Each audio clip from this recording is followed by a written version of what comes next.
रवां साल ट्रैफिक हादसात में 489 शहरी जान से गए, 345 FIR दर्ज की गई। कराची पुलिस चीफ जावेद आलम ओढो का न्यूज कॉन्फ्रेंस में कहना था कि हादसात की बड़ी वजह सड़कों की तामीरात और हैवी ट्रैफिक है।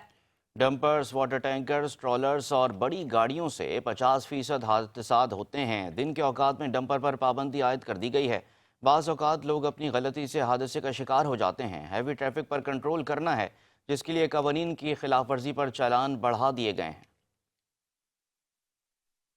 वार्निंग दी है ताकि हम जो ये कीमती इंसानी जानों का ज़िया हो रहा है, तो उस जिस तरह मैंने बताया कि 350 तो FIR हुई हैं नेग्लिजेंट और बड़ी गाड़ियों पर ड्राइविंग पे पिछले 2 महीने में, और ठीक ठाक नंबर ड्राइवर का 7000 में बहुत बड़ा नंबर है जो रिसेंटली हमने गिरफ्तार किए हैं। उनकी जो जायज़ इकोनॉमिक एक्टिविटी है उसको भी हम किसी भी तरह से हिंडर नहीं करना चाहते, उसको ख़त्म नहीं करना चाहते, लेकिन उनसे जो तकाजा हम कर रहे हैं या शहरी कर रहे हैं कि एहतियात, स्पीड का शहर में कम होना, मैंने उनको वार्निंग दी है ताकि हम जो ये कीमती इंसानी जानों का ज़िया हो रहा है तो उसको हम किसी तरीके से रोक सकें।